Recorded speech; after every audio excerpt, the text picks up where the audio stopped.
사랑하는 성도 여러분, 오늘은 여름 사경의 네 번째 시간입니다. 오늘 우리가 함께 나눌 말씀의 제목은 광야에서 주시는 하루의 양식입니다. 이스라엘 백성들은 홍해를 건넜죠. 뒤쫓아오던 사납게 뒤쫓아오던 애굽 군대는 더 이상 그들을 위협할 수가 없었습니다. 그들은 해방이 되었습니다. 자유를 얻었어요. 새로운 미래를 향해 꿈에 부풀어서 약속의 땅을 향해 나아가기 시작했습니다. 그런데 홍해를 건넌 지 얼마 되지 않아서 그들은 새로운 문제에 부딪히게 됩니다. 이번에는 애굽 군대가 아니라 먹을 것이 부족해졌어요. 앞에서는 바다가 가로막더니 이제는 광야의 배고픔이 그들을 흔들어 되었습니다. 여러분 인생이 그렇잖아요. 한 가지가 해결됐다고 해서 모든 문제가 끝나는 거 아니잖아요. 큰 위기를 지나고 나면 또 다른 현실 문제가 또 찾아와요. 이 질병의 고비를 가까스로 넘겼더니 경제적인 어려움이 또 찾아옵니다. 직장을 힘들게 얻어서 들어갔더니 관계의 갈등이 생깁니다. 자녀 문제가 잘 해결되는가 싶었더니 부모님의 건강 문제가 덜컥 생겨나 버립니다. 인생의 진리, 문제는 계속된다는 거죠. 그럴 때 우리는 물어요. 아니 하나님, 홍해를 건넜는데 또 광야인가요? 구원해 주셨다면 이제는 좀 편안해야 되지 않을까요? 왜 필요한 것 한꺼번에 주시지 않나요? 그러나 오늘 본문은 우리에게 중요한 진리를 가르쳐주고 있습니다. 하나님은 내일의 모든 것을 한꺼번에 주시지는 않아도 오늘을 살아갈 은혜는 반드시 주신다 하는 것입니다. 하나님께서는 이스라엘 백성들을 광야에서 굶기지 않으셨습니다. 그러나 1년치 양식을 한꺼번에 주시지도 않았어요. 하나님은 날마다 만나를 주시며 자기 백성들에게 하나님을 의지하는 법을 40년 동안 가르치셨습니다. 첫째로 부족함은 우리를 과거로 돌아가게 만듭니다. 2절과 3절을 볼까요? 이스라엘 자손 온 회중이 그 광야에서 모세와 아론을 원망하여 이스라엘 자손이 그들에게 이르되 우리가 애굽 땅에서 고기 까마 곁에 앉아있던 때와 떡을 배불리 먹던 때에 여호와의 손에 죽었더라면 좋았을 것을 너희가 이 광야로 우리를 인도해내어 이 온 회중이 주려 죽게 하는도다. 이스라엘 백성들은 배가 고프자 애굽을 그리워하기 시작합니다. 그런데 그들의 기억은 사실과 달랐거든요. 그들은 애굽에서 고기 까마 곁에서 떡을 배불리 먹었다 이렇게 말하고 있어요. 그러나 출애굽기의 앞부분을 보면 그들은 애굽에서 결코 편안하게 살지 않았거든요. 강제 노동에 새벽부터 밤늦게까지 시달렸습니다. 고통, 말할 수 없는 고통으로 그들은 부르짖었어요. 탄식했어요. 태어나자마자 아들이 태어나게 되면 날강에 던져서 죽여야 됐어요. 비참한 노예 생활의 연속이었습니다. 그런데 현재의 배고픔이 너무너무 크게 느껴지자 과거의 고통을 미워하기 시작했습니다. 차라리 애굽이 낫다. 노예였어도 적어도 먹을 것은 있었다. 자유를 얻는 것보다 배불리 먹는 게 낫지. 사랑하는 여러분, 결핍과 불안은요, 때때로 우리의 기억을 왜곡할 수가 있습니다. 현재가 힘들어지면 과거가 실제보다 더 좋았던 것처럼 느껴질 때가 있습니다. 직장을 잃어버리면 이전 직장의 어려움은 잊어버리고 그래도 그때가 좋았지 이렇게 생각합니다. 새로운 일을 하다가 어려움 만나게 되면 익숙했던 과거로 돌아가 버리고 싶습니다. 신앙생활하다가 시험을 만나게 되면 하나님을 알기 전에 그 생활, 그 시절이 오히려 좋았던 것처럼 느껴질 때가 있습니다. 여러분, 그러나 익숙하다고 해서 좋은 건 아닙니다. 편안하다고 해서, 편안하게 보인다고 해서 자유로운 것도 아니거든요. 애굽은 먹을 것이 있던 곳인지 모르지만 동시에 그것은 노예로서 살아가던 땅이었어요. 노예되었던 땅, 인간이 돼 인간이 아닌 그런 곳이었어요. 여러분, 사람은 불안해지면 자유함보다는 익숙한 것을 선택하고 싶어집니다. 새로운 길보다는 오래된 속박이 더 안전해 보일 수 있어요. 그래서 때때로 중독된 생활로 돌아가고 건강하지 않은 관계로 돌아가고 하나님께서 끊어주신 죄의 습관으로 돌아가려고 합니다. 광야의 부족함은 우리에게 묻습니다. 너는 정말 하나님을 신뢰하느냐? 하나님이 주시는 자유보다 애굽의 익숙함을 더 사랑하고 있지는 않느냐? 현재의 어려움 때문에 과거의 속박으로 돌아가겠느냐? 이스라엘 백성들은 배가 고팠어요. 그들의 필요는 실제적 문제였습니다. 하나님께서도 그들의 배고픔 무시하신 거 아니거든요. 그러나 그들은 필요를 하나님께 기도로 하려기보다는 그들의 지도자 모세와 아론을 원망했습니다. 여러분, 원망은 단순히 불편한 것을 표현하는 거 아닙니다. 원망의 뿌리에는 하나님께 대한 불신앙이 있어요.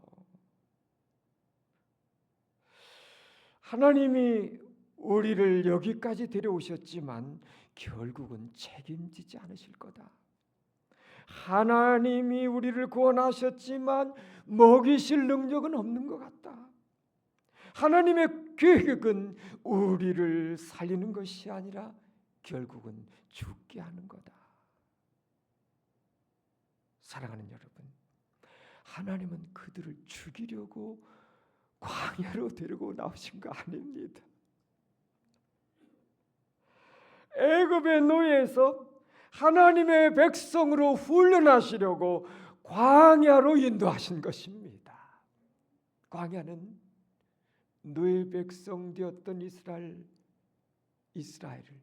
하나님의 백성으로 거듭나게 하시는, 하나님의 백성으로 연단하시는 그러한 것이었습니다. 광야는 하나님께 버림받은 장소가 아니라 하나님을 의지하는 법을 배우는 학교였어요. 광야 아무것도 없잖아요. 바라볼 거 없잖아요. 붙잡을 거 없잖아요. 하늘에 하나님밖에 없거든요. 죽으나 사나 하나님 바라보고 하나님 손 붙들고 그곳에서 하나님의 백성으로 살아가는 법을 배워야 됐거든요. 그 점에서 광야는 가장 좋은 학교였어요. 우리에게도 광야와 같은 시간들이 있습니다. 내가 이전에 의지했던 것들이 다 사라지고 내 힘과 내 경험이 전혀 통하지 않고 하루하루를 하늘의 하나님만을 바라보며 하나님의 도움을 구해야 되는 때가 있어요. 그때 우리는 힘들다고 과거로 돌아가서는 안 됩니다. 하나님께서 건져내신 애굽을, 옛 생활을 다시는 그리워하지 마셔야 됩니다. 지금이 어렵다고 하는 이유로 하나님의 인도하심이 잘못되었다고 판단하셔도 안 됩니다. 둘째, 하나님은 광야에서도 자기 백성을 먹이셔요. 4절에서 하나님은 모세에게 이렇게 말씀하십니다. 보라, 내가 너희를 위하여 하늘에서 양식을 비같이 내리리니 백성이 나가서 일용할 것을 날마다 거둘 것이라.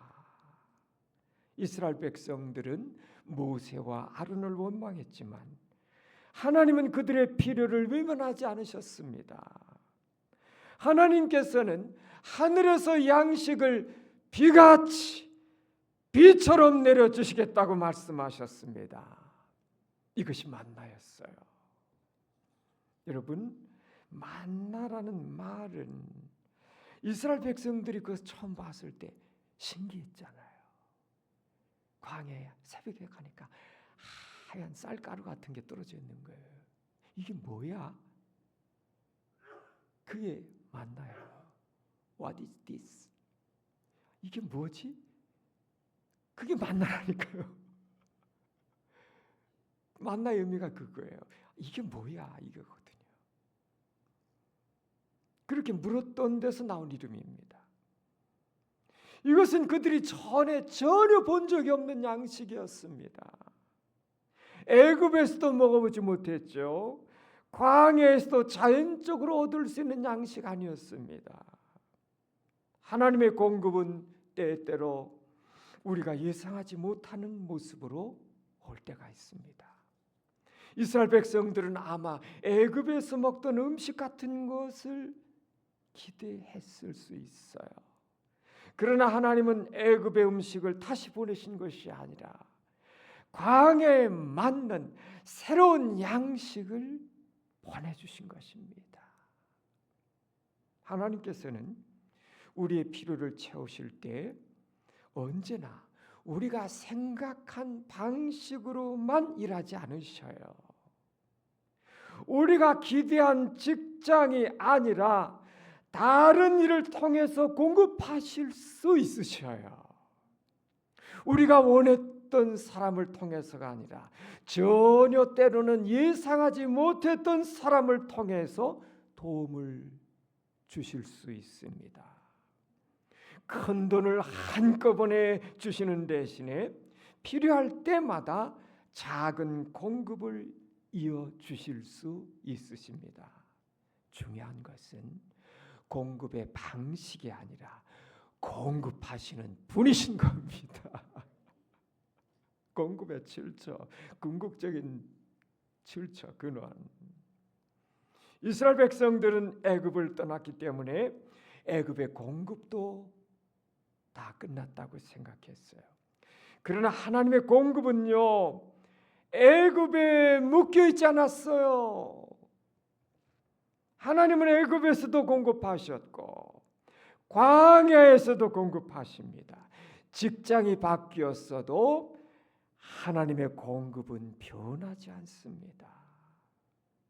수입의 통로가 달라져도 공급의 근원이신 하나님은 달라지지 않습니다. 사랑하는 여러분, 우리는 종종 하나님의 공급을 특정한 통로와 동일시할 때가 있어요. 이 직장이 있어야만 살 수 있다. 이 사람이 도와줘야만 해결될 수 있다. 이 사업이 성공해야만 우리 가정이 살 수 있다. 물론 하나님께서 직장과 사업과 사람을 공급의 통로로 사용은 하시는데요. 그러나 그 통로가 하나님은 아니다 하는 것입니다. 통로가 막혀도 공급의 근원이 되신 하나님은 절대로 막히지 않으십니다. 엘리야 시대 하나님은 까마귀를 통해 먹이셨습니다. 한참 날이 가물을 때 까마귀 전혀 상상하지 못한 방법으로, 또 사르밧 과부의 가루와 기름을 통해서 공급하셨습니다. 오병이어 사건에서는요, 한 아이의 작은 도시락을 통해서 공급하셨습니다. 5,000명 먹으셨거든요. 하나님은 우리가 예상하지 못하는 방법으로 자기 백성을 돌보십니다. 이 믿으셔야 됩니다. 원더풀. 하나님이 일하시는 방법은 원더풀이에요.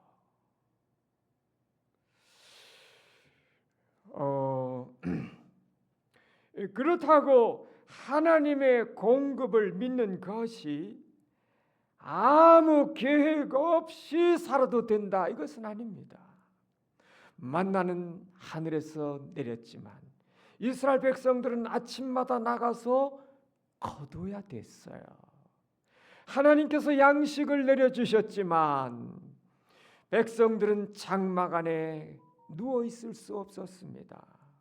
해가 뜨기 전에 일어나서 광야 들러 나가야 됐습니다. 가족들에게 필요한 만큼 거두어야 됐습니다. 하나님의 공급에는 우리의 책임 있는 뭐가 필요하다? 순종이 필요하다 하는 것입니다. 일자리를 구하는 사람들은 기도하면서 이력서 쓰셔야 됩니다. 새로운 기술이 필요하다면 그 기술 배우셔야 됩니다. 경제적으로 어려운 가정은 수입과 지출을 정직하게 살피고 불필요한 소비를 줄여야 될 겁니다. 건강이 약해졌다면 적절한 검진과 치료를 받으셔야 됩니다. 기도는 책임을 회피하는 방법이 아니다는 거죠. 믿음은 현실을 부정하는 태도도 아닙니다.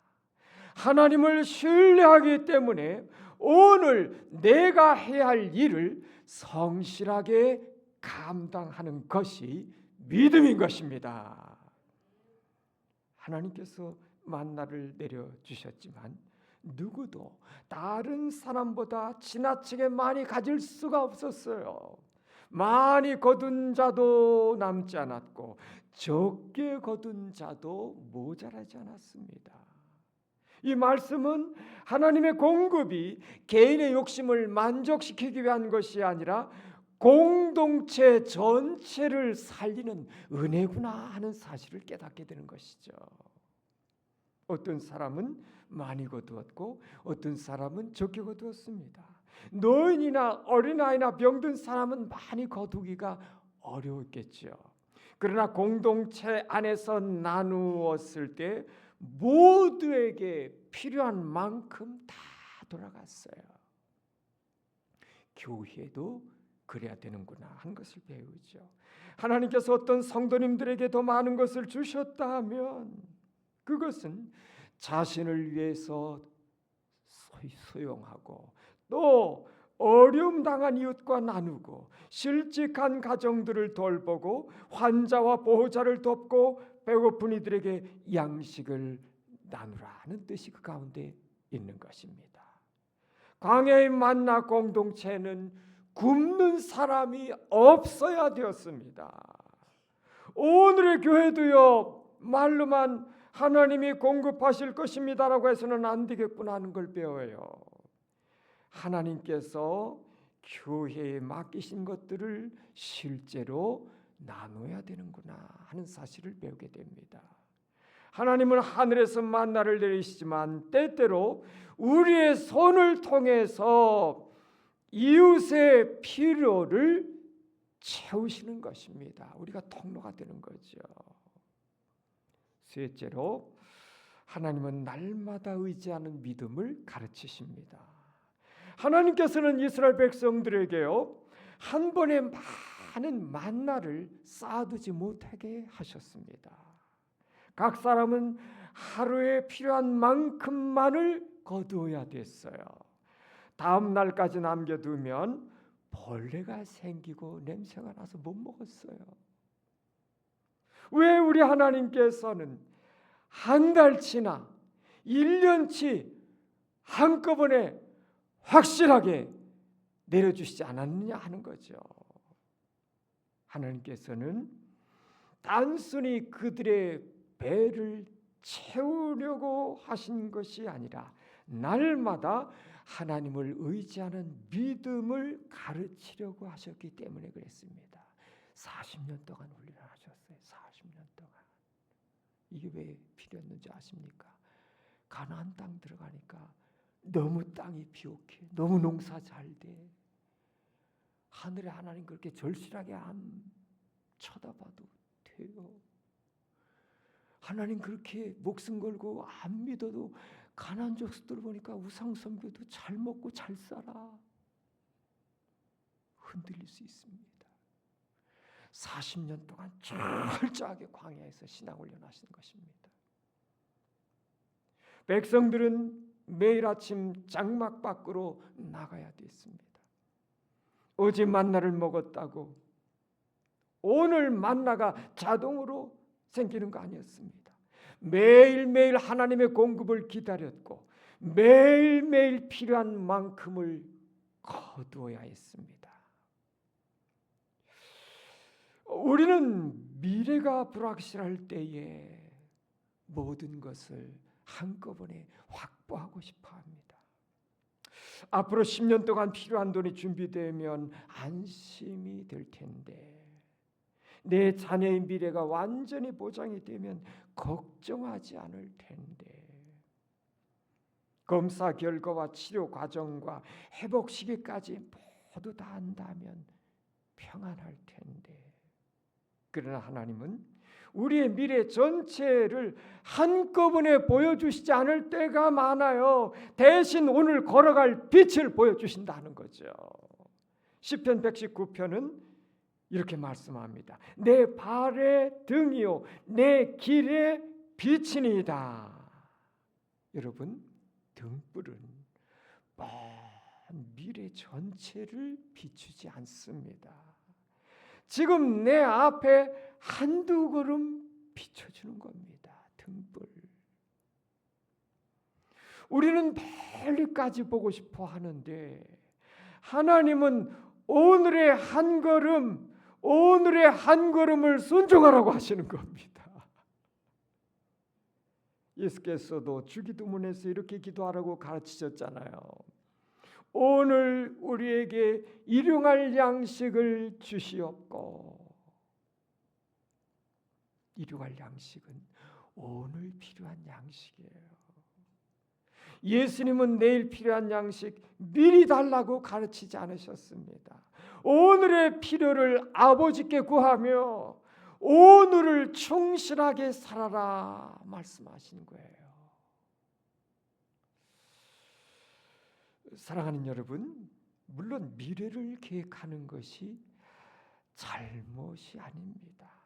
성경은 지혜롭게 준비하고 부지런히 일하라고 가르치고 있죠. 그러나 계획과 염려는 다릅니다. 계획은 오늘 내가 할 일을 준비하는 것이지만 염려는요, 아직 오지 않은 내일의 짐을 오늘 미리 지고자 하는 겁니다. 우리는 오늘의 짐도 무겁잖아요. 그런데 내일의 짐, 다음 달의 짐, 몇 년 후의 짐 이거 다 져버리려고 하니까 잠이 안 오는 거예요. 잠이 안 와. 불면의 밤을 보내는 거예요. 그러니까 이 마음이 견디질 못해요. 감당이 안 돼. 사랑하는 여러분, 하나님께서는 내일의 짐을 지라고 말씀하지 않으셨습니다. 오늘 주신 은혜로 오늘을 살거라 말씀하고 계시는 것입니다. 오늘을 못 살잖아요. 근심 걱정 염려에 딱 물려버리면 오늘을 못 살아요. 이 충실하게 살아간 하루하루가 쌓여서 우리의 일생이 되는 거잖아요. 지금 경제적인 어려움을 겪는 가정이 있다면 미래 전체를 한꺼번에 해결하려고 하지 마시기 바랍니다. 먼저 오늘 해야 할 일을 살피시기 바랍니다. 필요한 지출과 원하는 지출을 구분하고 도움을 받을 수 있는 곳을 찾고 가족과 정직하게 재정을 나누어 보시기 바랍니다. 또 질병 가운데 있는 분들은 치료의 모든 결과를 미리 결론 짓지 마시라 하는 겁니다. 오늘 받을 검사와 오늘 먹을 약과 오늘 지켜야 할 생활을 충실하게 감당하십시오. 고집 중인 분들은 수십 번의 거절을 미리 상상해서 낙심하지 마시기 바랍니다.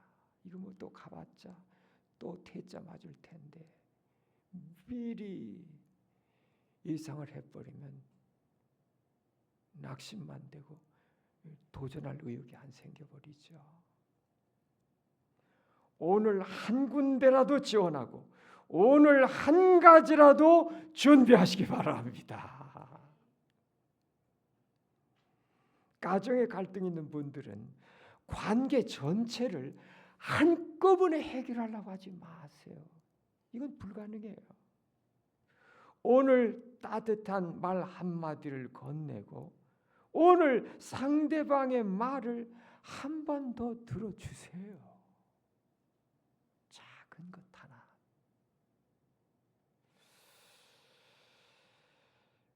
사랑하는 여러분, 하나님은 우리에게 오늘을 살아갈 만나를 주십니다. 어제 받은 은혜만으로는 오늘 살아갈 수 없어요. 내일 받을 은혜를 오늘 미리 사용할 수도 없죠. 오늘은요, 오늘의 은혜가 필요한 겁니다.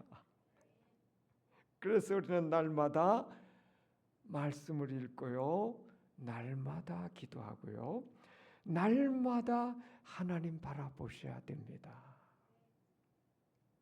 어제 기도했다고 오늘 기도가 필요 없는 거 아닙니다. 지난주에 말씀 들었다고 이번 주 내내 하나님 찾지 않아도 되는 거 아닙니다. 만나는 매일매일 새롭게 거두어야 됐어요. 은혜도요, 매일매일 받으셔야 됩니다. 매일매일 새롭게 받으셔야 돼요. 넷째로, 작은 공급에도 감사하는 사람이 되어야 합니다. 이스라엘 백성들이 처음 만나를 보았을 때 이것은 그렇게 화려한 음식이 아니었습니다. 고기 까마와 풍성한 잔치 음식 아니었습니다. 작고 둥글고 서리처럼 보이는 양식이었어요. 그러나 그 작은 만나가 수많은 백성들, 광야의 이스라엘 백성들, 적어도 200만 이상의 사람들을 40년 동안 먹였습니다. 우리는 하나님의 공급을 너무 작게 평가할 때가 있습니다. 큰 기적만을 기적으로 생각하고 작은 도움들은 우연으로 여겨요. 무시합니다. 한 달을 견딜 수 있도록 주신 작은 수입들, 힘들 때 걸려온 전화 한 통화, 식사를 챙겨준 이웃, 병원에 동행해준 성도, 다시 일어날 용기를 준 그 한마디를 가볍게 여겨요. 그게 아닙니다. 그러나 광야에서는 작은 만나 한 알도 생명을 살렸습니다.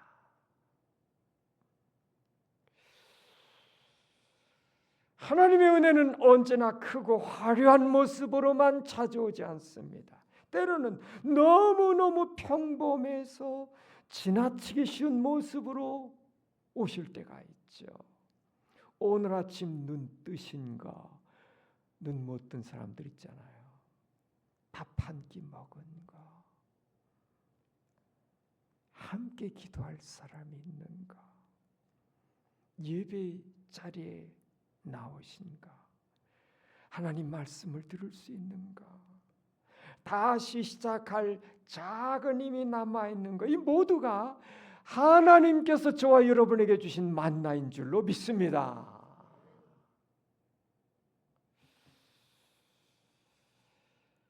감사는 없는 것을 부정하는 것이 아닙니다. 아직 해결되지 않은 문제를 외면하는 것도 아닙니다.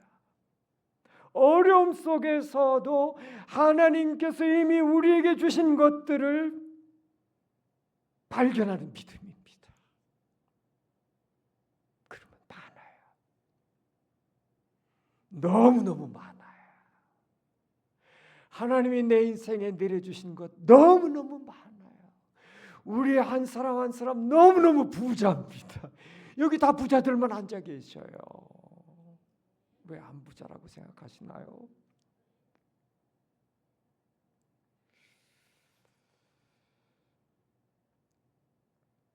이스라엘 백성들이 만나를 보면서 이게 뭐야? 이게 뭐지? 라고 물었던 것처럼 우리도 하나님께서 주신 은혜들을 새롭게 바라보셔야 됩니다. 감사일기 쓰기가 그래서 좋아요. 감사일기 쓰는 거. 인생을 바라보는 눈을 바꿔놓아 버리거든요. 살다 보면 화나는 일도 많고 원망스러운 일도 많고 힘든 일도 많고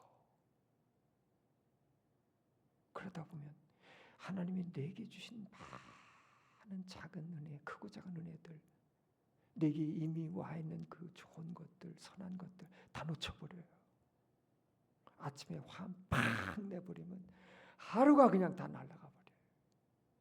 그런데 하루를 마감하면서 감사일기, 감사를 찾다 보면 거기서 우리는 하나님의 손길을 발견하게 됩니다.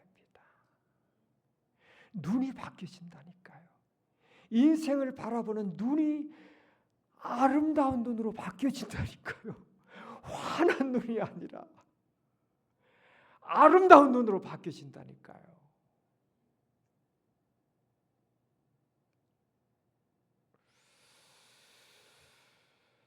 하나님 오늘 제게 주신 만나는 무엇인가요? 오늘을 견딜 수 있도록 오늘 제게 주신 작은 은혜들은 뭔가요? 제가 당연하게 여기고 지나쳐버린 공급은 무엇인가요? 감사하기 시작하면 물론 광야가 갑자기 사라지지는 않습니다. 그러나 광야를 바라보는 눈이 달라지기 시작한다니까요. 달라진다니까요. 아니 아멘 하셔야죠. 이럴 때 아멘 하는 것입니다. 그러면 달라져요. 어제 옥수수 먹었잖아요. 김밥 먹었잖아요. 김밥이 이날따라 이렇게 맛있을 수가 없는 거예요. 옥수수도 보통 옥수수가 아니거든요. 그게 평소에 먹던 옥수수하고 다르거든요.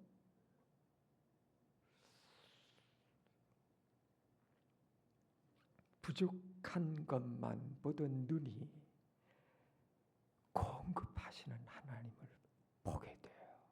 그 하나님의 손길이 보이기 시작합니다, 여러분. 그러면 두려움, 근심, 걱정, 염려들이 떠나가기 시작해요.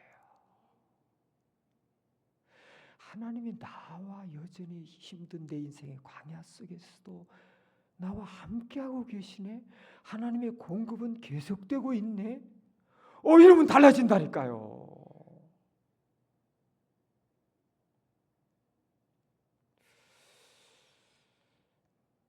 오늘 말씀을 정리하겠습니다. 첫째로 부족함 때문에 과거의 속박으로 돌아가지 마세요. 옛날이 더 좋았는데, 옛날 예수 안 믿을 때 그때가 더 좋았던 것 같다. 예수 믿었더니 맨날 찔찔이 고생만 하고 여기까지 왔네. 이러시면 안 된다니까. 현재가 어렵다고 하나님의 인도하심을 의심하거나 애굽 절대 미워하지 마세요. 하나님 없이 살던 그 시절 그 삶 뭐가 좋았어요? 뭐가 좋았어요? 둘째, 하나님은 광야에서도 자기 백성을 먹이십니다. 믿으셔야 돼요. 자기 백성 광야에서 굶기시는 하나님 절대 아닙니다, 여러분. 공급의 통로는 달라질 수 있어요. 공급의 근원이 되신 하나님은 절대로 변하지 않으십니다. 셋째, 하나님은 한꺼번에 모든 것을 주시기보다는 날마다 하나님을 의지하는 믿음을 가르치십니다. 주머니에 어느 날 할아버지가 삼촌이 용돈 하라고 10만 원 탁 찔러주고 가면 있죠. 하나님 생각 안 납니다. 10만 원만 10만 원만 이게 사람이 있더라고.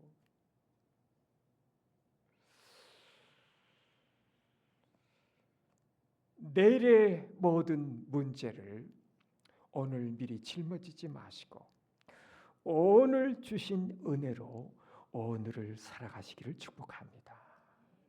넷째로 작은 공급에도 감사하시기를 바랍니다. 광야에서는요, 작은 만나가 생명이었습니다. 하나님께서 보내신 사람, 하나님이 주신 기회, 도움들을 소중히 여기시기 바랍니다. 하나님께서 만남, 신비로운 만남, 이 만남 속에서 다 일어나잖아요. 우리들의 인생에, 자녀들의 인생에 이와 같은 복된 만남의 은혜를 주시도록 기도하셔야 됩니다.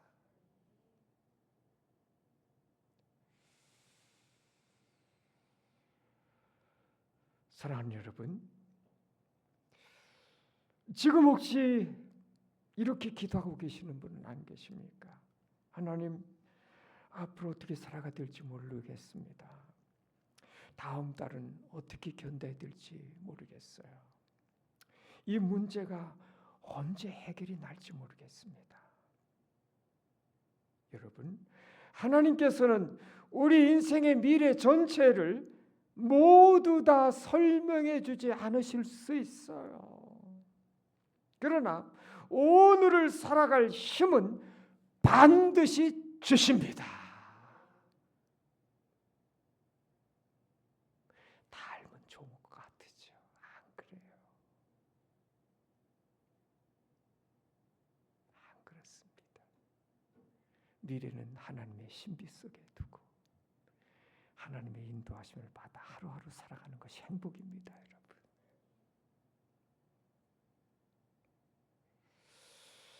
하나님은 내일의 모든 것을 한꺼번에 주시지는 않지만 오늘을 살아갈 은혜는 반드시 주십니다. 그러므로 내일의 염려에 오늘을 빼앗기지 마세요. 오늘의 만나를 거두십시오. 오늘 해야 할 일을 성실히 감당하세요. 오늘의 말씀을 붙들고 오늘의 기도를 드리고 오늘의 감사를 고백하시기 바랍니다. 광야에서도 하나님은 우리를 먹이셨고 지금도 먹이시고 계십니다. 통로가 막힌 것처럼 보여도 하나님의 공급은 멈추지 않고 있습니다. 계속되고 있어요. 우리의 손에 많은 것들이 쌓여 있지 않아도 하나님은 매일 필요한 것들을 공급해 주십니다. 그리고 어느 날 우리의 지나온 인생의 광야를 되돌아보면서 우리는 이렇게 고백하게 될 겁니다. 같이 한번 읽어봅시다. 내가 가진 것. 시작. 내가 가진 것이 많아서 살아온 것이 아니었습니다. 하나님께서 날마다 먹이셨기 때문에 여기까지 왔습니다. 아멘. 제가 인생을 되돌아보니까 물론 어르신들이 또 여기 앉아 계십니다. 저보다도 인생을 훨씬 더 많이 사신 훌륭한 분들인데 그래도 되돌아보니까 이 고백이 새록새록 저희 고백으로 고백되어져요. 하나님의 은혜로 살았구나. 하나님의 은혜로 지금도 살아가고 있구나. 나이가 먹는다는 것이 뭔가 하나님 안에서 은혜의식, 은혜의식. 하나님의 은혜로 살았구나. 하나님의 은혜로 살아가고 있구나. 이것이 더 깊어지는 것 같아요. 기도합시다.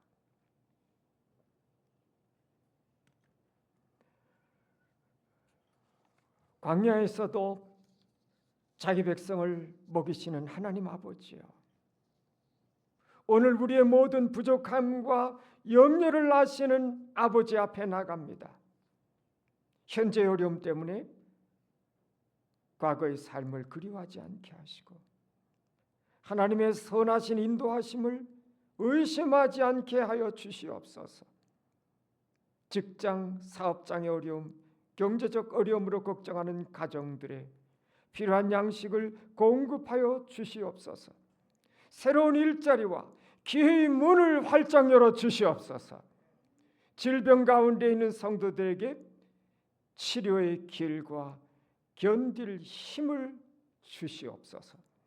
가족의 문제와 돌봄의 책임으로 지쳐 있는 성도들에게 필요한 은혜 도움을 보내주시옵소서. 미래의 모든 짐들을 오늘 미리 지고 쓰러지지 않게 도와주시옵소서. 오늘 주시는 은혜로 오늘을 쥐어 살아가게 하옵소서. 필요한 것과 원하는 것을 분별하게 하시고 우리의 재정과 생활을 정직하게 살피며 책임 있게 살아가게 도와주시옵소서. 우리에게 많은 것들이 주어졌을 때 우리 어려운 이웃들을 기억하게 도와주시옵소서. 주님의 교회가 굶주리고 지친 성도들의 실제적 필요를 돌아보는 사랑의 공동체가 되게 도와주시옵소서. 작은 공급에도 감사하며 날마다 말씀과 기도로 하늘의 만나를 거두게 하옵소서. 예수 그리스도의 이름으로 기도합니다. 아멘.